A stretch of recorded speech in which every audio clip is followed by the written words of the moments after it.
Hello friends, ನಮ್ಮ ಲಾಯಕ್ಸ್ ಬೆಂಗಳೂರು ಅರ್ಪಿಸುವ June 11ರ ಕನ್ನಡದಲ್ಲಿ ದಿನಪತ್ರಿಕೆಗಳ ಸುದ್ದಿ ವಿಶ್ಲೇಷಣೆಗೆ ತಮಗೆಲ್ಲರಿಗೂ ಸ್ವಾಗತ. ಇಂದಿನ ಮೊದಲ article 3 states rebuff directive to test transgenic cotton ಅನ್ನುವಂಥದ್ದು. ಸಾಮಾನ್ಯ ಅಧ್ಯಯನ ಪತ್ರಿಕೆ 3ರ ಅಡಿಯಲ್ಲಿ ಅಗ್ರಿಕಲ್ಚರ್ ಮತ್ತು ಸೈನ್ಸ್ ಆ್ಯಂಡ್ ಟೆಕ್ನಾಲಜಿ ಅಡಿಯಲ್ಲಿ ಓದ್ಕೊಳ್ಬಹುದಾಗುತ್ತೆ. ಗುಜರಾತ್, ಮಹಾರಾಷ್ಟ್ರ ಮತ್ತು ತೆಲಂಗಾಣ ಈ 3 ರಾಜ್ಯಗಳು ಈಗ centres genetic engineering appraisal committee GEAC committee approve ಮಾಡಿರ್ತಕ್ಕಂಥ ಹೊಸ ಟ್ರಾನ್ಸ್ಜೆನಿಕ್ ಕಾಟನ್ ಸೀಡನ್ನು ಟೆಸ್ಟ್ ಮಾಡುವಂಥ ಒಂದು ನಿರ್ಧಾರವನ್ನು ರೀಬಫ್ ಮಾಡಿದ್ದಾರೆ. ಅಂದರೆ ಈ ಪ್ರಪೋಸಲನ್ನು ರಿಜೆಕ್ಟ್ ಮಾಡಿದೆ ಈ 3 ರಾಜ್ಯಗಳು. ಅಂದರೆ ಸದ್ಯಕ್ಕೆ ನಮ್ಮ ರಾಜ್ಯಗಳಲ್ಲಿ ಈ ಸೀಡನ್ನು ನಾವು ಬೆಳೆದು ಇದನ್ನು ಟೆಸ್ಟ್ ಮಾಡೋದಿಲ್ಲ ಅನ್ನುವಂಥದ್ದನ್ನು ತಿಳಿಸ್ತಾ ಇವೆ ಈ ರಾಜ್ಯಗಳು. ಇದರ ಹಿನ್ನೆಲೆಯಲ್ಲಿ ನಾವು ಈ ಒಂದು ಟ್ರಾನ್ಸ್ಜೆನಿಕ್ ಕಾಟನ್ ಅಂದರೆ ಏನು ಮತ್ತು ಯಾವ ಸೀಡು ಈಗ ಇಟ್ ಇಸ್ ಇನ್ ಕ್ವೆಶನ್ ಅನ್ನುವಂಥದ್ದು ಇವುಗಳ ಬಗ್ಗೆ ತಿಳ್ಕೊಳ್ತಾ ಹೋಗೋಣ. ದ ಸೀಡ್ ಇನ್ ಕ್ವೆಶನ್ ಅನ್ನೋಂಥದ್ದನ್ನು ಯಾರು ಡೆವಲಪ್ ಮಾಡಿದ್ದಾರೆ ಈಗ ಅಂತ ಅಂದರೆ ಹೈದರಾಬಾದ್ ಬೇಸ್ಡ್ ಬಯೋಸೀಡ್ ರಿಸರ್ಚ್ ಇಂಡಿಯಾ ಅನ್ನುವಂಥ ಒಂದು ಸಂಸ್ಥೆ ಇದನ್ನು ಈಗ ಡೆವಲಪ್ ಮಾಡಿರ್ತಕ್ಕಂಥದ್ದು. ಮತ್ತು ಇದರಲ್ಲಿ CRY2AI ಅನ್ನುವಂಥ ಒಂದು ಜೀನ್ ಅನ್ನುವಂಥದ್ದು ಪ್ರೆಸೆಂಟ್ ಆಗಿದೆ.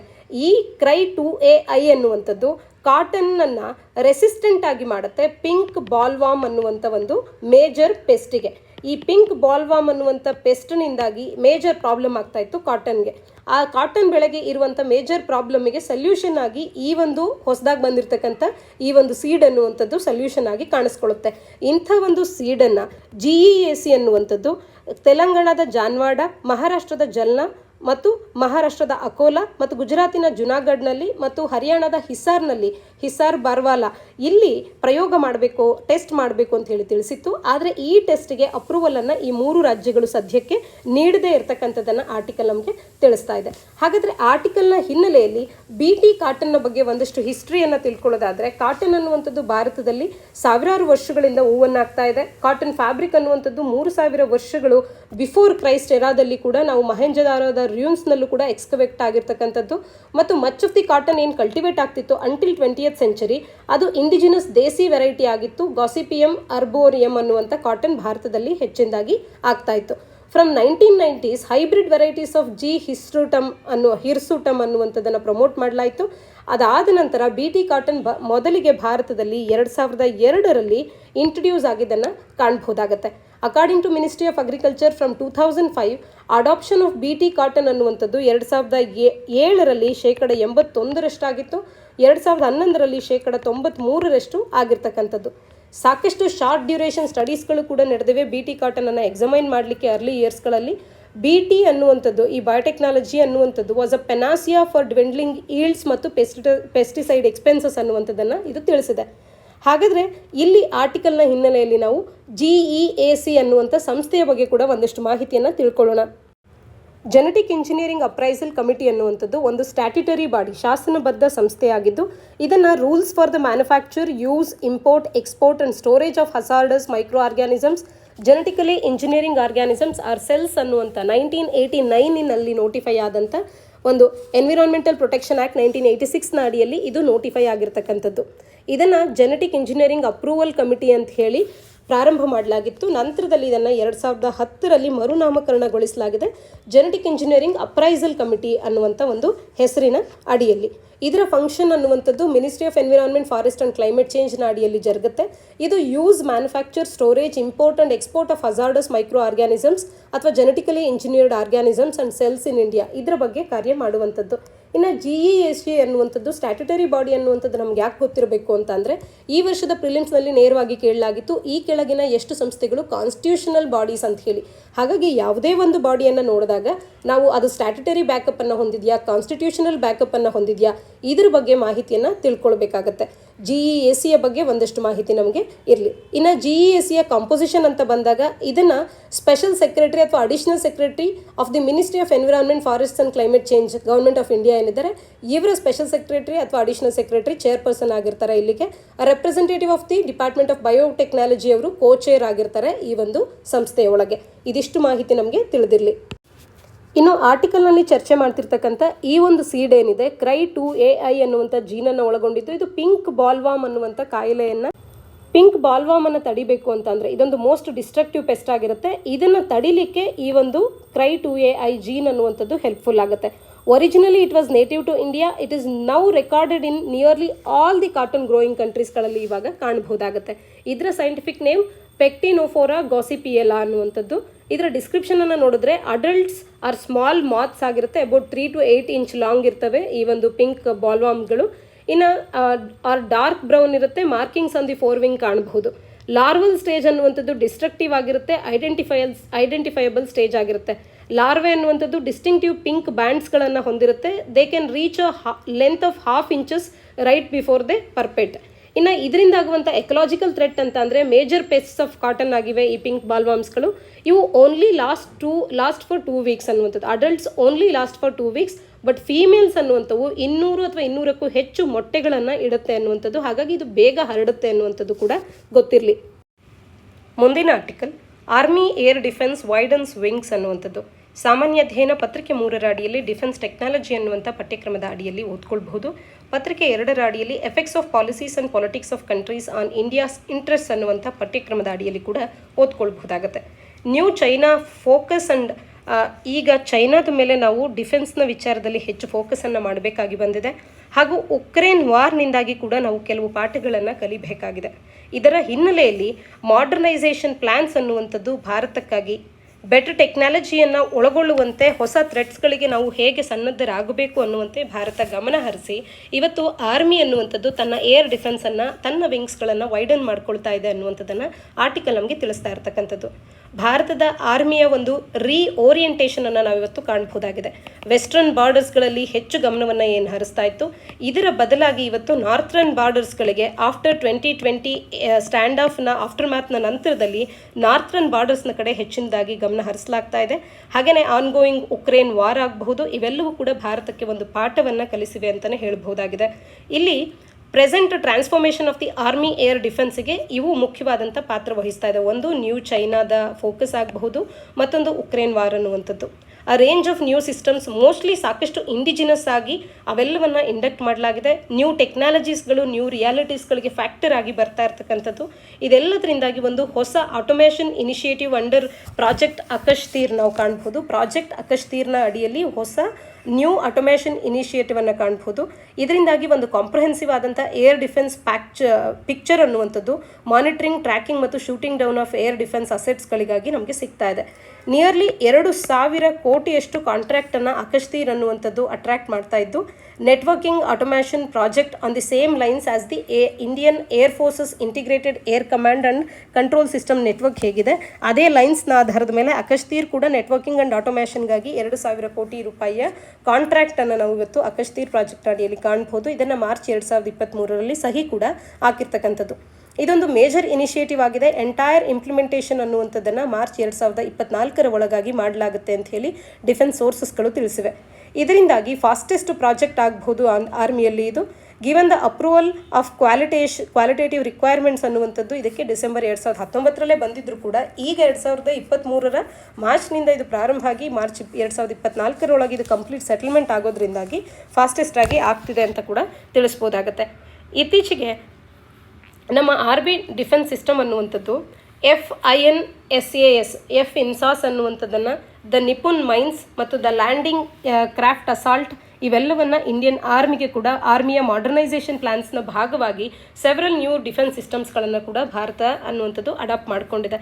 ಹಾಗಾಗಿ ಆರ್ಟಿಕಲ್ನ ಹಿನ್ನೆಲೆಯಲ್ಲಿ FINSAS ಸಿಸ್ಟಮ್ನ ಬಗ್ಗೆ ತಿಳ್ಕೊಳ್ಳೋದಾದರೆ future infantry soldier as a system ಅನ್ನುವಂಥದ್ದನ್ನು ಇದು ಸ್ಟ್ಯಾಂಡ್ ಮಾಡುತ್ತೆ. ಇದೊಂದು ಪ್ರೋಗ್ರಾಮ್ ಆಗಿದ್ದು ಇನ್ಫ್ಯಾಂಟ್ರಿ ಮಾಡರ್ನೈಸೇಷನ್ಗೆ ಗಮನ ಹರಿಸುತ್ತೆ. ಆಪರೇಷನಲ್ ಕೇಪಬಿಲಿಟಿ ಆಫ್ ಸೋಲ್ಜರನ್ನು ಇನ್ಕ್ರೀಸ್ ಮಾಡೋದು ಇದರ ಮುಖ್ಯ ಉದ್ದೇಶ ಆಗುತ್ತೆ.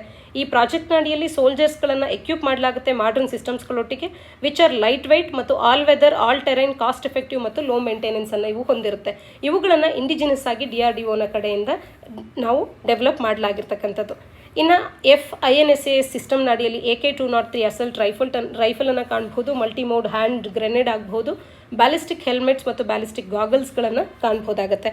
ಹಾಗೆಯೇ ನಿಪುನ್ ಮೈನ್ಸ್ ಅಂತ ಅಂದರೆ ಇವು ಇಂಡಿಜಿನಸ್ ಆಗಿ ಡಿಸೈನ್ ಆಗಿರ್ತಕ್ಕಂಥ ಮತ್ತು ಆ್ಯಂಟಿ ಪರ್ಸ್ನಲ್ ಮೈನ್ಸ್ ಆಗಿವೆ, ಡೆವಲಪ್ ಆಗಿರ್ತಕ್ಕಂಥ ಆ್ಯಂಟಿ ಪರ್ಸ್ನಲ್ ಮೈನ್ಸ್ ಆಗಿವೆ. ಇದನ್ನು DRDO soft target blast munition ಅಂತ ಕೂಡ ಕರೆಯುತ್ತೆ. ಲ್ಯಾಂಡಿಂಗ್ ಏರ್ಕ್ರಾಫ್ಟ್ ಅಸಾಲ್ಟ್ ಅಂತ ಅಂದರೆ ಇದು replacement for the boats with limited ಕೆಪಾಸಿಟೀಸನ್ನು ಹೊಂದಿರುವಂಥ ಬೋಟ್ಸ್ಗಳಿಗೆ ರಿಪ್ಲೇಸ್ಮೆಂಟ್ನ ರೀತಿಯಲ್ಲಿ ಲ್ಯಾಂಡಿಂಗ್ ಕ್ರಾಫ್ಟ್ ಅಸಾಲ್ಟನ್ನು ಕರೆಂಟ್ಲಿ ನಾವು ಕಾಣಬಹುದು. ಕರೆಂಟ್ಲಿ ಇವು ಪ್ಯಾಂಗಾಂಗ್ಸೋ ಲೇಕ್ನಲ್ಲಿ ಬಳಕೆಗೆ ಇರ್ತಕ್ಕಂಥದ್ದು. ಇನ್ನು ಏನೆಲ್ಲ ಡಿಫೆನ್ಸ್ ಸಿಸ್ಟಮನ್ನು ಹೊಸದಾಗಿ ನಾವು ಹೊಂದ್ತಾ ಇದ್ದೇವೆ ಅಂತ ಅಂದರೆ ಸೋಲಾರ್ ಫೋಟೋವೋಲ್ಟಾಯಿಕ್ ಎನರ್ಜಿ ಪ್ರಾಜೆಕ್ಟ್ ಅನ್ನುವಂಥದ್ದು one of the most challenging terrain ಮತ್ತು operational sectors of the country ಅಂದರೆ ಸಿಯಾಚಿನ್ ಗ್ಲೇಷಿಯರ್, ಅಲ್ಲಿ ಇದು ನಮಗೆ ಹೆಲ್ಪ್ಫುಲ್ ಆಗ್ತಾ ಇದೆ ಸೋಲಾರ್ ಫೋಟೋವೋಲ್ಟಾಯಿಕ್ ಎನರ್ಜಿ ಪ್ರಾಜೆಕ್ಟ್ ಅನ್ನುವಂಥದ್ದು. ಹೀಗೆ ಹಲವಾರು ಹೊಸದಾದಂಥ ಮತ್ತು ಇಂಡಿಜಿನಸ್ ಆದಂಥ ವಿಚಾರಗಳನ್ನು ನಮ್ಮ ಆರ್ಮಿ ಡಿಫೆನ್ಸ್ ಸಿಸ್ಟಮ್ನ ಅಡಿಯಲ್ಲಿ ತರೋ ಮುಖಾಂತರ ಭಾರತೀಯ ಡಿಫೆನ್ಸನ್ನು ಮಾಡರ್ನೈಸ್ ಮಾಡಲಾಗ್ತಾ ಇದೆ. ಸೋಲ್ಜರ್ಸ್ಗಳನ್ನು ಕೂಡ, ಮ್ಯಾನ್ ಪವರನ್ನು ಕೂಡ ನಾವು ಮಾಡರ್ನೈಸ್ ಮಾಡೋದ್ರ ಕಡೆಗೆ ಗಮನ ಹರಿಸ್ತಾ ಇದ್ದೇವೆ ಅನ್ನುವಂಥದ್ದು ಆರ್ಟಿಕಲ್ನ ಹಿನ್ನೆಲೆಯಲ್ಲಿ ನಮಗೆ ತಿಳಿದಿರಲಿ. ಮುಂದಿನ article, India looks at devising own standards to assess socio economic progress ಅನ್ನುವಂಥದ್ದು. ಸಾಮಾನ್ಯ ಅಧ್ಯಯನ ಪತ್ರಿಕೆ 2 ಮತ್ತು 1 ಅಡಿಯಲ್ಲಿ ಸೊಸೈಟಿ ಗೌರ್ಮೆಂಟ್ ಪಾಲಿಸೀಸ್ ಅನ್ನುವಂಥ ಪಠ್ಯಕ್ರಮದ ಅಡಿಯಲ್ಲಿ ಓದ್ಕೊಳ್ಬೋದಾಗುತ್ತೆ. ಇವತ್ತು ಭಾರತ ಅನ್ನುವಂಥದ್ದು ಆ್ಯಕ್ಟಿವ್ಲಿ ಡಿಸ್ಕಸ್ ಮಾಡ್ತಾ ಇದೆ ಕೆಲವೊಂದು ಪ್ಯಾರಾಮೀಟರ್ಸ್ಗಳನ್ನು ರೀಡ್ರಾ ಮಾಡಲಿಕ್ಕೆ, ಸೊ ದಟ್ ತನ್ನ ಸೋಷಿಯೋ ಎಕನಾಮಿಕ್ ಪ್ರೋಗ್ರೆಸ್ಸನ್ನು ಅಸೆಸ್ ಮಾಡೋದಕ್ಕೆ ತನ್ನದೇ ಆದಂಥ ಓನ್ ಸ್ಟ್ಯಾಂಡರ್ಡ್ಸ್ಗಳನ್ನು ಡಿವೈಸ್ ಮಾಡೋದ್ರ ಕಡೆ ಭಾರತ ಗಮನ ಹರಿಸ್ತಾ ಇದೆ. ಇದು ನಮಗೆ ಮೇನ್ಸ್ಗೆ ಬಹುಮುಖ್ಯವಾಗಬಹುದಾದಂಥ ಒಂದು ಆರ್ಟಿಕಲ್ ಆಗುತ್ತೆ. ಬಿಕಾಸ್ ಎಷ್ಟೋ ರಿಪೋರ್ಟ್ಸ್ಗಳು ಬಂದಾಗ Bharat is not doing well ಅನ್ನುವಂಥದ್ದು ಬಂದಿರುತ್ತೆ ರಿಪೋರ್ಟ್ಸ್ಗಳಲ್ಲಿ. ಆದರೆ ಭಾರತ ತನ್ನನ್ನು ಸರಿಯಾಗಿ ಅಲ್ಲಿ ಗಣನೆಗೆ ತಗೊಂಡಿಲ್ಲ. ಇಲ್ಲಿ ಇರ್ತಕ್ಕಂಥ ಮೆಟ್ರಿಕ್ಸ್ ಏನಿದೆ, ಇದನ್ನು ಅಳತೆ ಮಾಡ್ತಿರೋದಕ್ಕೆ ಇರುವಂಥ ಮೆಟ್ರಿಕ್ಸ್ ಅದು ಸರಿ ಇಲ್ಲ ಅನ್ನುವಂಥದ್ದು ಭಾರತದ ವಾದ ಆಗುತ್ತೆ. ಹಾಗಾಗಿ ಸಾಕಷ್ಟು ಬಾರಿ ಚರ್ಚೆಯಲ್ಲಿರುತ್ತೆ ಈ ರೀತಿಯ ಹಲವಾರು ವಿಚಾರಗಳು. ಆದರೆ ಈ ರೀತಿಯ ಗ್ಲೋಬಲ್ ನಾರ್ಮ್ಸ್ಗಳನ್ನು ತಗೊಂಡು ಒನ್ ಸೈಜ್ ಫಿಟ್ ಆಲ್ ಅನ್ನುವಂಥ ಇಂಟರ್ನ್ಯಾಷನಲ್ ಡೇಟಾ ಪ್ಯಾರಾಮೀಟರ್ಸ್ಗಳನ್ನು ಬಳಸುವಂಥದ್ದು ಭಾರತದ ಸ್ಥಿತಿಗತಿಗೆ ಸರಿ ಆಗೋದಿಲ್ಲ ಅನ್ನುವಂಥ ಕಾರಣಕ್ಕೆ ಈಗ ತಮ್ಮ ಸೋಷಿಯೋ ಎಕನಾಮಿಕ್ ಪ್ರೋಗ್ರೆಸ್ಸನ್ನು ಮೆಷರ್ ಮಾಡೋದಕ್ಕೆ, ಅಸೆಸ್ ಮಾಡೋದಕ್ಕೆ ತನ್ನದೇ ಆದಂಥ ಓನ್ ಸ್ಟ್ಯಾಂಡರ್ಡ್ಸ್ಗಳನ್ನು ಡಿವೈಸ್ ಮಾಡೋದ್ರ ಕಡೆ ಭಾರತ ಗಮನ ಹರಿಸ್ತಾ ಇರೋದನ್ನು ಆರ್ಟಿಕಲ್ ತಿಳಿಸುತ್ತೆ. ಈ ಆರ್ಟಿಕಲನ್ನು ಅರ್ಥ ಮಾಡ್ಕೊಳ್ಳುವಂಥದ್ದು ನಮಗೆ ಮೇನ್ಸ್ನಲ್ಲಿ ಒಳ್ಳೆ ಅಂಕಗಳನ್ನು ಅಥವಾ ಮೇನ್ಸ್ನಲ್ಲಿ ಉತ್ತರಗಳನ್ನು ಚೆನ್ನಾಗಿ ಬರೆಯೋದಕ್ಕೆ ಹೆಲ್ಪ್ಫುಲ್ ಆಗುತ್ತೆ. ವೈಲ್ ಸಮ್ ಆ್ಯಕ್ಟಿವಿಸ್ಟ್ಗಳು ತಿಳಿಸ್ತಾರೆ ಇಂಟರ್ನ್ಯಾಷನಲ್ ನಾರ್ಮ್ಸ್ಗಳನ್ನು ಆಕ್ಸೆಪ್ಟ್ ಮಾಡುವಂಥದ್ದು ಸರಿಯಾಗುತ್ತೆ ಅಂಥೇಳಿ, ಆದರೆ ಕೆಲವರು ಇದನ್ನು ವೆಲ್ಕಮ್ ಕೂಡ ಮಾಡಿದ್ದಾರೆ. ಇನ್ನು ಕೆಲವರು ಹೇಳ್ತಾರೆ ಭಾರತ ಏನು ಹೊಸದಾದಂಥ ಸ್ಟ್ಯಾಂಡರ್ಡ್ಸ್ಗಳನ್ನು ತನ್ನದೇ ಆದಂಥ ಒಂದು ಓನ್ ಸ್ಟ್ಯಾಂಡರ್ಡ್ಸ್ಗಳನ್ನು ಡಿವೈಸ್ ಮಾಡೋದಕ್ಕೆ ಹೊರಟಿದೆ ಅದು ಸರಿ ಇದೆ ಅನ್ನುವಂಥದ್ದು. ಇನ್ನು ಈ ವರ್ಷದ ಮಾರ್ಚ್ನಲ್ಲಿ ಅಂದರೆ ರೀಕ್ಯಾಲಿಬ್ರೇಷನ್ ಭಾರತಕ್ಕೆ ಹೊಸದೇನಲ್ಲ, ಈಗಾಗಲೇ ನಾವು ಹಲವಾರು ಬಾರಿ ಇದನ್ನು ಮಾಡಿದ್ದೇವೆ. ಈ ವರ್ಷದ ಮಾರ್ಚ್ನಲ್ಲಿ ಯೂನಿಯನ್ ಹೆಲ್ತ್ ಮಿನಿಸ್ಟ್ರಿ ಅನ್ನುವಂಥದ್ದು ತನ್ನದೇ ಆದಂಥ ಮೆಕ್ಯಾನಿಸಮ್ ಒಂದನ್ನು ಡೆವಲಪ್ ಮಾಡಿ ರಿಲೀಸ್ ಮಾಡಿತ್ತು, ಟ್ಯೂಬರ್ಕ್ಯುಲೋಸಿಸ್ ಬರ್ಡನ್ ಭಾರತದಲ್ಲಿ ಎಷ್ಟಿದೆ ಅನ್ನುವಂಥದ್ದನ್ನು ಎಸ್ಟಿಮೇಟ್ ಮಾಡೋದಕ್ಕೆ ಅಂತ ಹೇಳಿ. ಪ್ರೀವಿಯಸ್ಲಿ ಮಿನಿಸ್ಟ್ರಿ ಅನ್ನುವಂಥದ್ದು ವರ್ಲ್ಡ್ ಹೆಲ್ತ್ ಆರ್ಗನೈಸೇಷನಿನ ಮ್ಯಾಥಮೆಟಿಕಲ್ ಮಾಡೆಲಿಂಗ್ ಏನಿದೆ COVID-19 ಡೆತ್ಸ್ಗಳನ್ನು ಎಸ್ಟಿಮೇಟ್ ಮಾಡೋದಕ್ಕೆ ಅದನ್ನು ಕೂಡ ಅನ್ಸೈಂಟಿಫಿಕ್ ಅಂತೇಳಿ ತಿಳಿಸಿತ್ತು. ಮೋರ್ ರೀಸೆಂಟ್ಲಿ ಇಂಡಿಯಾ ಅನ್ನುವಂಥದ್ದು ಕೆಲವೊಂದು ಅನಿಮಿಯಾ ಮತ್ತು ಡಿಸೆಬಿಲಿಟಿಯ ಕುರಿತಂತೆ national families health survey 6 NFHS 6 ನಲ್ಲಿರ್ತಕ್ಕಂಥ ಕೆಲವೊಂದು ಪ್ರಶ್ನೆಗಳನ್ನು ಡ್ರಾಪ್ ಮಾಡಿದೆ. The 3 widely used data driven development indicators ಅಂತ ಅಂದ್ರೆ ಮುಖ್ಯವಾಗಿ ಚೈಲ್ಡ್ಹುಡ್ ಸ್ಟಂಟಿಂಗ್, ಇಂಡಿಯಾದ NFHS ಎಸ್ಟಿಮೇಟ್ಸ್ಗಳು WHO ಗ್ರೋತ್ ಸ್ಟ್ಯಾಂಡರ್ಡ್ಸ್ಗಳ ಪ್ರಕಾರ ಏನು ತಗೊಳ್ತಾ ಇದ್ದಾವೆ ಅದು, ಮತ್ತು female labour force participation rate by the international labour organisation, ಹಾಗೆ life expectancy at birth by united nation. ಈ 3 ಮುಖ್ಯವಾಗಿ ಡೇಟಾ ಡ್ರಿವನ್ ಡೆವಲಪ್ಮೆಂಟ್ ಅನ್ನ ಏನು ವೈಡ್ ಆಗಿ ಡೆವಲಪ್ಮೆಂಟ್ ಇಂಡಿಕೇಟರ್ಸ್ ಗಳನ್ನ ವೈಡ್ಲಿ ನಾವು ಯೂಸ್ ಮಾಡ್ತಿದ್ದೇವೆ. ಇವು ಏನ್ ಸಜೆಸ್ಟ್ ಮಾಡುತ್ತೆ ಅಂದ್ರೆ ಗ್ಲೋಬಲ್ ಸ್ಟ್ಯಾಂಡರ್ಡ್ಸ್ ಗಳು often present a misleading picture of the important societal socio economic development in the indicators ಅಂತ ಹೇಳಿ ತಿಳಿಸ್ತಾ ಇದೆ. ಇದರಿಂದಾಗಿ ರೀ ಎಕ್ಸಾಮೈನ್ ಮಾಡುವಂತ ಅವಶ್ಯಕತೆ ಭಾರತಕ್ಕೆ ಸಾಕಷ್ಟು ಇರ್ತಕ್ಕಂಥದ್ದನ್ನ ಇಲ್ಲಿ ಭಾರತ ಗಮನ ಹರಿಸಿ ಈಗ ಅದರ ಕಡೆ ಮುಖ ಮಾಡಿದೆ ಭಾರತೀಯ ಸರ್ಕಾರ ಅನ್ನುವಂಥದ್ದು ನಮಗೆ ಗೊತ್ತಿರಲಿ. ಅಂದ್ರೆ ಈ ರೀತಿ ಡಿವೈಸ್ ಮಾಡಿರ್ತಕ್ಕಂಥ ಒಂದು ಮೆಟ್ರಿಕ್ಸ್ ಅಥವಾ ಇಂಡಿಕೇಟರ್ಸ್ ಗಳೇನಿದೆ ಇದು ಒನ್ ಸೈಜ್ ಫಿಟ್ ಆಲ್ ಅಂದ್ರೆ ಒಂದೇ ಅಂತಾರಾಷ್ಟ್ರೀಯ ಮಟ್ಟದಲ್ಲಿ ಬಳಕೆ ಮಾಡುವಂತ ಒಂದು ಇಂಡಿಕೇಟರ್ಸ್ ಗಳು ಎಲ್ಲರಿಗೂ ಸೂಟಬಲ್ ಅಲ್ಲ ಅನ್ನುವಂತ ಕಾರಣಕ್ಕೆ ನಮ್ಮದೇ ಆದಂತ ಒಂದು ಸೋಷಿಯೋ ಎಕನಾಮಿಕ್ ಪ್ರೋಗ್ರೆಸ್ ಅನ್ನ ಅಸೆಸ್ ಮಾಡುವಂತ ಇಂಡಿಕೇಟರ್ಸ್ ಗಳನ್ನ ಒಂದು ಮೆಕ್ಯಾನಿಸಮ್ ಅನ್ನ ನಾವು ಫಾರ್ಮುಲೇಟ್ ಮಾಡೋದ್ರ ಕಡೆ ಗಮನ ಹರಿಸೋದನ್ನ ಆರ್ಟಿಕಲ್ ತಿಳಿಸ್ತಾ ಇದೆ. ಮುಂದಿನ ಆರ್ಟಿಕಲ್ ಸಾಮಾನ್ಯ ಅಧ್ಯಯನ ಪತ್ರಿಕೆ 3 ಅಡಿಯಲ್ಲಿ ಎನರ್ಜಿ ಕನ್ಸರ್ವೇಷನ್ ಅನ್ನುವಂಥ ಪಠ್ಯಕ್ರಮದ ಅಡಿಯಲ್ಲಿ ಓದ್ಕೊಳ್ಬಹುದು. IIT Madras generates hydrogen from sea water using solar energy ಅನ್ನುವಂಥದ್ದು. ಸೋಲಾರ್ ಎನರ್ಜಿಯನ್ನ ಬಳಕೆ ಮಾಡಿಕೊಂಡು IIT ಮದ್ರಾಸ್ ಅನ್ನುವಂಥದ್ದು ಈಗ ಹೈಡ್ರೋಜನ್ ಅನ್ನ ಜನರೇಟ್ ಮಾಡ್ತಾ ಇದೆ ಸಿ ವಾಟರ್ ನಿಂದ. ಸೋಲಾರ್ ಎನರ್ಜಿ ಬಳಸಿ ಸಿ ವಾಟರ್ ನಿಂದ ಹೈಡ್ರೋಜನ್ ಅನ್ನ ಜನರೇಟ್ ಮಾಡ್ತಿದೆ. IIT ಮದ್ರಾಸ್ ಇದನ್ನ ಕಂಡು ಹಿಡಿದಿರ್ತಕ್ಕಂಥದ್ದು. ಆರ್ಟಿಕಲ್ ನ ಹಿನ್ನೆಲೆಯಲ್ಲಿ ಗ್ರೀನ್ ಹೈಡ್ರೋಜನ್ ಬಗ್ಗೆ ಕೂಡ ನಾವು ಮಾಹಿತಿನ ತಿಳ್ಕೊಳ್ಳೋಣ. ಇದು ಯಾತಕ್ಕೆ ನಮಗೆ ಉಪಯೋಗ ಆಗುತ್ತೆ ಅಂತ ಅಂದ್ರೆ ರಿನ್ಯೂಬಲ್ ಎನರ್ಜಿ ಸೋರ್ಸಸ್ ಅನ್ನ ಹೆಚ್ಚುಗೊಳಿಸುವಂತದ್ದು ನಮ್ಮ ನ್ಯಾಷನಲಿ ಡಿಟರ್ಮೈನ್ಡ್ ಕಾಂಟ್ರಿಬ್ಯೂಷನ್ ನಲ್ಲಿ ಮುಖ್ಯವಾಗಿರ್ತಕ್ಕಂಥ ಒಂದು ಅಂಶ ಆಗುತ್ತೆ. ಹಾಗೇನೆ ನಾವು ಈಗಿನ ಒಂದು ಕ್ಲೈಮೇಟ್ ಚೇಂಜಿನ ಇಂಪ್ಯಾಕ್ಟ್ ಅನ್ನ ಮಿಟಿಗೇಟ್ ಮಾಡಬೇಕು ಅಂತ ಅಂದ್ರೆ ರಿನ್ಯೂಬಲ್ ಎನರ್ಜಿ ಸೋರ್ಸಸ್ಗಳ ಮೇಲೆ ಹೆಚ್ಚು ಡಿಪೆಂಡೆನ್ಸಿಯನ್ನ ತೋರಿಸಬೇಕಾಗತ್ತೆ.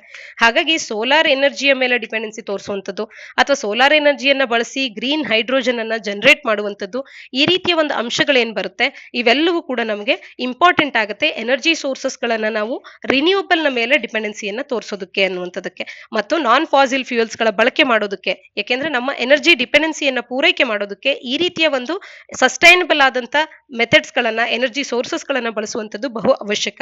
ಇದನ್ನ ನಾವು ನಮ್ಮ ಉತ್ತರದಲ್ಲಿ ಸಸ್ಟೈನಬಲ್ ಎನರ್ಜಿ ಸೋರ್ಸಸ್ ಗಳನ್ನ ಬಳಸೋದ್ರ ಬಗ್ಗೆ ಅಥವಾ ಗ್ರೀನ್ ಎನರ್ಜಿ ಸೋರ್ಸಸ್ ಗಳನ್ನ ಬಳಸೋದ್ರ ಬಗ್ಗೆ ಉತ್ತರವನ್ನ ಬರೆಯುವಾಗ ಸೋಲಾರ್ ಎನರ್ಜಿಯನ್ನ ಬಳಸಿ ಸಿ ವಾಟರ್ ನಿಂದ ಹೈಡ್ರೋಜನ್ ಅನ್ನ ಜನರೇಟ್ ಮಾಡುವಂತದನ್ನ ಇತ್ತೀಚೆಗೆ ಐಐಟಿಎಂ ನ ವಿದ್ಯಾರ್ಥಿಗಳು ಅಥವಾ ಐಐಟಿಎಂ ನ ರಿಸರ್ಚರ್ಸ್ ಗಳು ಜನರೇಟ್ ಮಾಡಿದ್ದಾರೆ, ಅಂದ್ರೆ ಇದನ್ನ ತಿಳಿಸ್ಕೊಟ್ಟಿದ್ದಾರೆ ಅನ್ನುವಂಥದ್ದನ್ನ ಕೂಡ ಮೈನ್ಸ್ ಉತ್ತರಗಳಲ್ಲಿ ಬರಿಬಹುದಾಗತ್ತೆ. ಗ್ರೀನ್ ಹೈಡ್ರೋಜನ್ ಪ್ರೊಡಕ್ಷನ್ ನ ವಿಚಾರವನ್ನ ನೋಡಿದ್ರೆ ಕ್ರಿಟಿಕಲ್ ಕಾಂಪೊನೆಂಟ್ಸ್ ಅನ್ನ ಡೆವಲಪ್ ಮಾಡಲಾಗಿದೆ. ಇಲ್ಲಿ ಹೈ ಎಫಿಷಿಯಂಟ್, ಕಾಸ್ಟ್ ಎಫೆಕ್ಟಿವ್ ಅನ್ನುವಂಥದ್ದು. This is a way to generate hydrogen by electrolysing sea water using solar energy. Solar ಎನರ್ಜಿಯನ್ನ ಬಳಸಿ ಸಿ ವಾಟರ್ ಅನ್ನ ಎಲೆಕ್ಟ್ರೋಲೈಸ್ ಮಾಡೋ ಮುಖಾಂತರ ಕಾಸ್ಟ್ ಎಫೆಕ್ಟಿವ್ ವೇ ಆಗಿ ಇದು ಕಾಣುತ್ತೆ ನಮಗೆ ಗ್ರೀನ್ ಹೈಡ್ರೋಜನ್ ಅನ್ನ ಡೆವಲಪ್ ಮಾಡ್ಲಿಕ್ಕೆ. ದ ಎಲೆಕ್ಟ್ರೋಲೈಸರ್ಸ್ ಅನ್ನುವಂಥವು ಆಲ್ಕಲೈನ್ ಸಿ ವಾಟರ್ ಅನ್ನ ಬಳಕೆ ಮಾಡುತ್ತೆ. ಕಾರ್ಬನ್ ಬೇಸ್ಡ್ ಸಪೋರ್ಟ್ ಮೆಟೀರಿಯಲ್ ಅನ್ನ ಐಐಟಿ ಮದ್ರಾಸ್ ಅನ್ನುವಂಥದ್ದು ಡೆವಲಪ್ ಮಾಡಿದೆ. ಇದನ್ನ ಯೂಸ್ ಮಾಡಿ used for the anode and the cathode to prevent corrosion. Anode ಮತ್ತು ಕ್ಯಾಥೋಡ್ಗೆ ಇದನ್ನ ಬಳಸಿ ಕರೋಷನ್ ಅನ್ನ ಪ್ರಿವೆಂಟ್ ಮಾಡಲಾಗುತ್ತೆ. ಈ ಟ್ರಾನ್ಸಿಷನ್ ಮೆಟಲ್ ಅನ್ನುವಂಥದ್ದು, ಮೆಟಲ್ ಬೇಸ್ಡ್ ಕೆಟಲಿಸ್ಟ್ ಅನ್ನುವಂಥದ್ದನ್ನ ಈ ಟೀಮ್ ಅನ್ನುವಂಥದ್ದು ಡೆವಲಪ್ ಮಾಡಿದ್ದು. ಇದನ್ನ coating the support material of the electrodes ಗಳ ಸಪೋರ್ಟ್ ಮೆಟೀರಿಯಲ್ ಅನ್ನ ಕೋಟ್ ಮಾಡೋದಕ್ಕೆ ಬಳಸಲಾಗುತ್ತೆ. ದ ಕೆಟಲಿಸ್ಟ್ ಅನ್ನುವಂಥದ್ದು ಹೈಡ್ರೋಜನಿನ ಪ್ರೊಡಕ್ಷನ್ ಅನ್ನ ಎನ್ಹಾನ್ಸ್ ಮಾಡುತ್ತೆ ಮತ್ತು ಆಕ್ಸಿಜನ್ ಅನ್ನ ಕೂಡ ಪ್ರೊಡ್ಯೂಸ್ ಮಾಡುತ್ತೆ. Even when impurities and chemical deposition takes place on the electrodes ಗಳಲ್ಲಿ ಕೆಮಿಕಲ್ ಡೆಪೋಸಿಷನ್ ಮತ್ತು ಇಂಪ್ಯೂರಿಟೀಸ್ ಗಳು ಸ್ಟೋರ್ ಆಗುವಂತ ಸಂದರ್ಭದಲ್ಲಿ ಕೂಡ ಹೈಡ್ರೋಜನ್ ಅಂಡ್ ಆಕ್ಸಿಜನ್ ಅನ್ನುವಂಥದ್ದು ಜನರೇಟ್ ಆಗುತ್ತೆ. ಇಲ್ಲಿ ಸೆಲ್ಯುಲೋಸ್ ಬೇಸ್ಡ್ ಸಪರೇಟರ್ ಅನ್ನ ಕೂಡ ಇನ್ ಹೌಸ್ ಡೆವಲಪ್ ಮಾಡಲಾಗಿದ್ದು ಇದು ವೆರಿ ಎಕಾನಾಮಿಕಲ್ ಕೂಡ ಆಗ್ತಾ ಇದೆ. ಒಟ್ಟಾರೆ ಕಾಸ್ಟ್ ಎಫೆಕ್ಟಿವ್ ಆಗಿ ಗ್ರೀನ್ ಹೈಡ್ರೋಜನ್ ಅನ್ನ ಪ್ರೊಡ್ಯೂಸ್ ಮಾಡುವಂತ ಒಂದು ಮೆಥಡ್ ಅನ್ನ ಈಗ ಸೋಲಾರ್ ಎನರ್ಜಿಯನ್ನ ಬಳಸಿ ಸಿ ವಾಟರ್ ನಿಂದ ಗ್ರೀನ್ ಹೈಡ್ರೋಜನ್ ಅನ್ನ ಜನರೇಟ್ ಮಾಡೋದನ್ನ ಐಐಟಿ ನ ವಿದ್ಯಾರ್ಥಿಗಳು ಅಥವಾ ರಿಸರ್ಚರ್ಸ್ ಗಳು ನಮಗೆ ತೋರಿಸ್ಕೊಟ್ಟಿದ್ದಾರೆ. ಆರ್ಟಿಕಲ್ ನ ಹಿನ್ನೆಲೆಯಲ್ಲಿ ಗ್ರೀನ್ ಹೈಡ್ರೋಜನ್ ಬಗ್ಗೆ ಕೂಡ ಮಾಹಿತಿ ತಿಳ್ಕೊಳ್ಳೋಣ ಮತ್ತು ರಿನ್ಯೂಬಲ್ ಎನರ್ಜಿ ಸೋರ್ಸಸ್ ಗಳ ಪ್ರಾಮುಖ್ಯತೆ ಏನು ಅನ್ನೋದನ್ನ ತಿಳ್ಕೊಳ್ಳೋಣ. ಹಾಗೆ ಆರ್ಟಿಕಲ್ ನ ಹಿನ್ನೆಲೆಯಲ್ಲಿ ರಿನ್ಯೂಬಲ್ ಎನರ್ಜಿಯ ವಿಚಾರದ ಕುರಿತಂತೆ ನಮ್ಮ ನ್ಯಾಷನಲಿ ಡಿಟರ್ಮೈನ್ಡ್ ಕಾಂಟ್ರಿಬ್ಯೂಷನ್ ಅನ್ನುವಂಥದ್ದು ಏನ್ ತಿಳಿಸುತ್ತೆ ಅನ್ನುವಂಥದ್ದನ್ನ ತಪ್ಪದೆ ನೀವು ಕಮೆಂಟ್ ಸೆಕ್ಷನ್ ಅಲ್ಲಿ ಕಮೆಂಟ್ ಮಾಡಿ ತಿಳಿಸಿ. ಮುಂದಿನ article government asks CERC to couple power exchanges ಅನ್ನುವಂಥದ್ದು. ಸಾಮಾನ್ಯ ಅಧ್ಯಯನ ಪತ್ರಿಕೆ 3ರ ಅಡಿಯಲ್ಲಿ ಇನ್ಫ್ರಾಸ್ಟ್ರಕ್ಚರ್, ಪತ್ರಿಕೆ 2ರ ಅಡಿಯಲ್ಲಿ ಪೊಲಿಟಿ ಅಂಡ್ ಗವರ್ನೆನ್ಸ್ ನ ಅಡಿಯಲ್ಲಿ ಇದನ್ನ ಓದ್ಕೊಳ್ಬಹುದಾಗುತ್ತೆ. ಈಗ ಸರ್ಕಾರ ಅನ್ನುವಂಥದ್ದು ಸೆಂಟ್ರಲ್ ಎಲೆಕ್ಟ್ರಿಸಿಟಿ ರೆಗ್ಯುಲೇಟರಿ ಅಥಾರಿಟಿಯನ್ನ ಸಿಇಆರ್ಸಿ ಯನ್ನ ಕೇಳ್ತಾ ಇದೆ ಪವರ್ ಎಕ್ಸ್ಚೇಂಜಸ್ ಗಳನ್ನ ಕಪಲ್ ಮಾಡ್ಲಿಕ್ಕೆ ಅಂತ ಹೇಳಿ. ಅಂದ್ರೆ ಇಲ್ಲಿ ಪವರ್ ಎಕ್ಸ್ಚೇಂಜಸ್ ಗಳನ್ನ ಕಪಲ್ ಮಾಡುವಂತ ಪ್ರೋಸೆಸ್ ಏನು ಅಂತ ಅಂದ್ರೆ ಇಲ್ಲಿ ಒಂದು ಇನಿಷಿಯೇಷನ್ ಅನ್ನ ತಗೊಳ್ಬೇಕಾಗತ್ತೆ ಸಿಇಆರ್ಸಿ ಮಲ್ಟಿಪಲ್ ಪವರ್ ಎಕ್ಸ್ಚೇಂಜಸ್ ಗಳನ್ನ ಕಪಲ್ ಮಾಡುವಂತದ್ದು. ಇದೊಂದು ಮೆಕ್ಯಾನಿಸಮ್ ಆಗಿರುತ್ತೆ. ಈ ಮೆಕ್ಯಾನಿಸಮ್ ಅನ್ನುವಂಥದ್ದು uniformity in price discovery of energy at trading platforms ಗಳಲ್ಲಿ ಪ್ರೈಸ್ ಡಿಸ್ಕವರಿ ಆಫ್ ಎನರ್ಜಿ ಏನಾಗುತ್ತೆ ಅದರಲ್ಲಿ ಯೂನಿಫಾರ್ಮಿಟಿಯನ್ನ ಎನ್ಶೂರ್ ಮಾಡೋದಕ್ಕೆ ಅಂತ ಹೇಳಿ ಈ ಮೆಕ್ಯಾನಿಸಮ್ ಅನ್ನುವಂಥದ್ದು ಕಾರ್ಯ ಮಾಡುತ್ತೆ. ಅಟ್ ಪ್ರೆಸೆಂಟ್ ಇಂಡಿಯಾ ಅನ್ನುವಂಥದ್ದು 3 ಪವರ್ ಎಕ್ಸ್ಚೇಂಜಸ್ ಗಳನ್ನ ಹೊಂದಿದೆ. ಒಂದು ಇಂಡಿಯನ್ ಎಲೆಕ್ಟ್ರಿಸಿಟಿ ಎಕ್ಸ್ಚೇಂಜ್, ಮತ್ತೊಂದು ಪವರ್ ಎಕ್ಸ್ಚೇಂಜ್ ಆಫ್ ಇಂಡಿಯಾ, ಹಾಗೇನೆ ಹಿಂದೂಸ್ತಾನ್ ಪವರ್ ಎಕ್ಸ್ಚೇಂಜ್ ಅನ್ನುವಂಥದ್ದು. Currently buyers and sellers at each exchange trade electricity and discover spot price separately at these exchanges. After coupling of exchanges ಗಳಾದ ನಂತರ the price discovery ಅನ್ನುವಂಥದ್ದು uniform ಆಗಿರುತ್ತೆ. ಈ ರೀತಿ ಯೂನಿಫಾರ್ಮಿಟಿಯನ್ನ ತರೋದಕ್ಕೆ ಪವರ್ ಎಕ್ಸ್ಚೇಂಜಸ್ ಗಳ ವಿಚಾರದಲ್ಲಿ couple the power exchanges CERC ಅನ್ನ ಕೇಳ್ತಾ ಇದೆ ಸರ್ಕಾರ. ಇದರ ಹಿನ್ನೆಲೆಯಲ್ಲಿ ಸೆಂಟ್ರಲ್ ಎಲೆಕ್ಟ್ರಿಸಿಟಿ ರೆಗ್ಯುಲೇಟರಿ ಕಮಿಷನ್ ಬಗ್ಗೆ ಕೂಡ ಮಾಹಿತಿಯನ್ನ ತಿಳ್ಕೊಳ್ಳೋಣ. ಈ ಕಮಿಷನ್ ಅನ್ನುವಂಥದ್ದು ಗವರ್ಮೆಂಟ್ ಆಫ್ ಇಂಡಿಯಾದ ಕಡೆಯಿಂದ ಎಸ್ಟಾಬ್ಲಿಷ್ ಆಗಿದೆ. Central commission for the electricity act 2003ರ ಅಡಿಯಲ್ಲಿ ಈ ಆಕ್ಟ್ ಅನ್ನುವಂಥದ್ದು 2003ರ ಈ ಆಕ್ಟ್ ಅನ್ನುವಂಥದ್ದು 1998ರ ಇಆರ್ಸಿ ಆಕ್ಟ್ ಎಲೆಕ್ಟ್ರಿಸಿಟಿ ಏನ್ ಆಕ್ಟ್ ಇತ್ತು ಅದನ್ನ ರಿಪೀಲ್ ಮಾಡಿ 2003ರಲ್ಲಿ central commission for the electricity act ಅನ್ನುವಂಥದ್ದು ಬಂದಿದೆ. ಇನ್ನು ಈ ಕಮಿಷನಿನ ಒಂದು ಕಾಂಪೋಸಿಷನ್ ಅನ್ನ ನೋಡೋದಾದ್ರೆ ಒಬ್ರು ಚೇರ್ಪರ್ಸನ್ ಮತ್ತು 4 ಸದಸ್ಯರು ಇರ್ತಾರೆ. 4 ಸದಸ್ಯರ ಪೈಕಿ ಸೆಂಟ್ರಲ್ ಎಲೆಕ್ಟ್ರಿಸಿಟಿ ಅಥಾರಿಟಿಯ ಚೇರ್ಪರ್ಸನ್ ಕೂಡ ಇಲ್ಲಿ ಒಬ್ರು ಮೆಂಬರ್ ಆಗಿರ್ತಾರೆ. ಇವರು ex officio member of the commission ಆಗಿರ್ತಾರೆ ಅನ್ನುವಂಥದ್ದು ಗೊತ್ತಿರಲಿ. ಇದರ ಫಂಕ್ಷನ್ಸ್ ಏನು ಅಂತ ಅಂದ್ರೆ ಜನರೇಟಿಂಗ್ ಕಂಪನೀಸ್ ಗಳೇನಿರುತ್ತೆ ಓನ್ಡ್ ಅಥವಾ control by the central government control ಮಾಡುವಂತ ಎಲೆಕ್ಟ್ರಿಸಿಟಿ ಜನರೇಟಿಂಗ್ ಕಂಪನೀಸ್ಗಳೇನಿರುತ್ತೆ ಅವುಗಳ ಟ್ಯಾರಿಫ್ ಅನ್ನ ಇದು ರೆಗ್ಯುಲೇಟ್ ಮಾಡುತ್ತೆ. ಹಾಗೇನೆ ಇಂಟರ್ ಸ್ಟೇಟ್ ಟ್ರಾನ್ಸ್ಮಿಷನ್ ಆಫ್ ಎಲೆಕ್ಟ್ರಿಸಿಟಿಯನ್ನ ರೆಗ್ಯುಲೇಟ್ ಮಾಡುತ್ತೆ. ಟ್ಯಾರಿಫ್ ಅನ್ನ ಟ್ರಾನ್ಸ್ಮಿಷನ್ ಆಫ್ ಎಲೆಕ್ಟ್ರಿಸಿಟಿಗಾಗಿ ಡಿಟರ್ಮೈನ್ ಮಾಡುವಂತ ಕಾರ್ಯವನ್ನ ಕೂಡ ಮಾಡುತ್ತೆ. ಸಿಇಆರ್ಸಿ ಅನ್ನುವಂಥದ್ದು ಸೆಂಟ್ರಲ್ ಗೌರ್ಮೆಂಟ್ ಅನ್ನ ಅಡ್ವೈಸ್ ಅನ್ನ ಮಾಡುತ್ತೆ formulation of national electricity policy and tariff ಪಾಲಿಸಿಯ ಕುರಿತಂತೆ. ಇದಿಷ್ಟು ಸಿಇಆರ್ಸಿಯ ಬಗ್ಗೆ. ಮತ್ತು ಸಿಇಆರ್ಸಿಯನ್ನ ಈಗ ಪವರ್ ಎಕ್ಸ್ಚೇಂಜಸ್ ಗಳನ್ನ ಕಪಲ್ ಮಾಡ್ಲಿಕ್ಕೆ ಸರ್ಕಾರ ಕೇಳ್ತಾ ಇದೆ ಅನ್ನುವಂಥದ್ರ ಬಗ್ಗೆ ನಮಗೆ ಮಾಹಿತಿ ತಿಳಿದಿರ್ಬೇಕಾಗತ್ತೆ. ಸಿಂಗಲ್ ಎನರ್ಜಿ ಮಾರ್ಕೆಟ್ ನ ಬಗ್ಗೆ ಆರ್ಟಿಕಲ್ ಮಾತನಾಡ್ತಾ ಇರ್ತಕ್ಕಂಥದ್ದು. ಪವರ್ ಮಿನಿಸ್ಟ್ರಿ ಅನ್ನುವಂಥದ್ದು ಸಿಇಆರ್ಸಿ ಅನ್ನ ಕೇಳ್ತಾ ಇದೆ process of coupling power exchanges ಅನ್ನ ತಗೊಂಡ್ ಬನ್ನಿ so that uniformity in energy price discovery ಅನ್ನುವಂಥದ್ದು ದೇಶಾದ್ಯಂತ ಬರ್ಲಿ ಅನ್ನುವಂಥದ್ದು ಇದರ ಉದ್ದೇಶ ಆಗುತ್ತೆ. ಆಸ್ ಆಫ್ ನಾವು ಬೈಯರ್ಸ್ ಅಂಡ್ ಸೆಲ್ಲರ್ಸ್ ಯಾರು ಟ್ರೇಡ್ ಎನರ್ಜಿಯಲ್ಲಿ ಇದ್ದಾರೆ ಅವರು ಸ್ಪಾಟ್ ಪ್ರೈಸಸ್ ಗಳನ್ನ ಡಿಸ್ಕವರ್ ಮಾಡ್ತಾ ಇದ್ದಾರೆ ಮತ್ತು separately different power trading platforms ಗಳಲ್ಲಿ ಡಿಫರೆಂಟ್ ಆದಂತ ಪ್ರೈಸಸ್ ಗಳನ್ನ ಇವರು ಸ್ಪಾಟ್ ಮಾಡ್ತಾ ಇರ್ತಕ್ಕಂಥದ್ದು. ಇಂಡಿಯಾದಲ್ಲಿ 3 ಪವರ್ ಎಕ್ಸ್ಚೇಂಜಸ್ ಇದೆ, ಐಇಎಕ್ಸ್, ಪಿಎಕ್ಸ್ಐಎಲ್ ಮತ್ತು ಎಚ್ಪಿಎಕ್ಸ್ ಅನ್ನುವಂಥದ್ದು ಗೊತ್ತಿರಲಿ. ಇನ್ನ ಐಇಎಕ್ಸ್ ಕಪ್ಲಿಂಗ್ ಅನ್ನುವಂಥದ್ದು ರಿಲೆವೆಂಟ್ ಆಗುತ್ತೆ only where exchanges are in different geographies ಗಳಲ್ಲಿ ಇದ್ದಾಗ ಮಾತ್ರ. ಮುಂದಿನ article why are crypto exchanges in the line of fire ಅನ್ನುವಂಥದ್ದು. ಇದರ ಬಗ್ಗೆ ಅಷ್ಟು ಡೀಟೈಲ್ ಆಗಿ ಹೋಗೋದು ಬೇಡ. ಇಲ್ಲಿ ಮುಖ್ಯವಾಗಿ ನಾವು ತಿಳ್ಕೊಳ್ಬೇಕಾಗಿರುವಂತದ್ದು US securities and exchange commission ಅನ್ನುವಂಥದ್ದು ಕ್ರಿಪ್ಟೋ ಎಕ್ಸ್ಚೇಂಜಸ್ ಗಳಾದಂತ ಬಿನಾನ್ಸ್ ಮತ್ತು ಕಾಯಿನ್ ಬೇಸ್ ಅನ್ನುವಂತ ಕಂಪನೀಸ್ಗಳೇನಿವೆ, ಕ್ರಿಪ್ಟೋ ಎಕ್ಸ್ಚೇಂಜಸ್ ಏನಿವೆ, ಇವುಗಳನ್ನ ಈಗ ಕ್ರ್ಯಾಕ್ ಡೌನ್ ಮಾಡಿದೆ US securities and exchange commission ಅನ್ನುವಂಥದ್ದು. ಹಾಗಾಗಿ ಆರ್ಟಿಕಲ್ ನಲ್ಲಿ ಯಾಕೆ ಇದನ್ನ ಮಾಡಲಾಗಿದೆ ಅನ್ನುವಂಥದ್ದನ್ನ ಚರ್ಚೆ ಮಾಡಲಾಗ್ತಾ ಇದೆ. ಇಲ್ಲಿ Monday US securities and exchange commission ಅನ್ನುವಂಥದ್ದು ಡಜನ್ ಚಾರ್ಜಸ್ ಗಳನ್ನ ಅಗೇನ್ಸ್ಟ್ ಬಿನಾನ್ಸ್ ನ ಎದುರಿಗೆ ಮಾಡಿರ್ತಕ್ಕಂಥದ್ದು. ಹಾಗೇನೆ ಈ ಕ್ರಿಪ್ಟೋ ಎಕ್ಸ್ಚೇಂಜ್ ಅನ್ನುವಂಥದ್ದು billions of dollars of investors fund ಏನಿದೆ ಇದನ್ನ ಕಮಿಂಗಲ್ ಮಾಡ್ತಾ ಇದೆ ಮತ್ತು ಅದನ್ನ ಒಂದು ಯುರೋಪ್ ಓನ್ಡ್ ಕಂಪನಿಯೊಂದಕ್ಕೆ ರೂಟ್ ಮಾಡ್ತಾ ಇದೆ ಅಂತ ಹೇಳಿ ತಿಳಿಸ್ತಾ ಇರ್ತಕ್ಕಂಥದ್ದು. ಹಾಗೇನೆ ಈ ರೆಗ್ಯುಲೇಟರ್ ಸ್ಲ್ಯಾಪ್ ಮಾಡಿದೆ ಲಾ ಸೂಟ್ ಅನ್ನ against another major crypto exchange also that is coin base. ಯಾಕೆಂದ್ರೆ ಡಿಸ್ಕ್ಲೋಜರ್ ರಿಕ್ವೈರ್ಮೆಂಟ್ಸ್ ಗಳನ್ನ ಅವಾಯ್ಡ್ ಮಾಡಿದೆ ಅನ್ನುವಂತ ಕಾರಣಕ್ಕೆ. ಈ ರೀತಿಯ ಕಾರಣಗಳಿಗೆ ಈ ರೀತಿ ಕ್ರ್ಯಾಕ್ ಡೌನ್ ಮಾಡುವಂತ ಕಾರ್ಯವನ್ನ ಯುಎಸ್ ಸೆಕ್ಯೂರಿಟೀಸ್ ಎಕ್ಸ್ಚೇಂಜ್ ಕಮಿಷನ್ ಮಾಡುತ್ತೆ ಅನ್ನುವಂಥದ್ದು. ಬಿನಾನ್ಸ್ ಅಂಡ್ ಕಾಯಿನ್ ಬೇಸ್ ಅನ್ನುವಂಥದ್ದು ಕ್ರಿಪ್ಟೋ ಕರೆನ್ಸೀಸ್ ಎಕ್ಸ್ಚೇಂಜ್ ಅನ್ನುವಂಥದ್ದು ಗೊತ್ತಿರಲಿ. ಹಾಗಾದ್ರೆ ಏನಿದು ಕ್ರಿಪ್ಟೋ ಕರೆನ್ಸಿ ಎಕ್ಸ್ಚೇಂಜ್ ಅಂತ ಅಂದ್ರೆ ಇದೊಂದು ಡಿಜಿಟಲ್ ಕರೆನ್ಸಿ ಎಕ್ಸ್ಚೇಂಜ್ ಆಗಿದ್ದು ಇದೊಂದು ಬಿಸ್ನೆಸ್ ಆಗಿದೆ.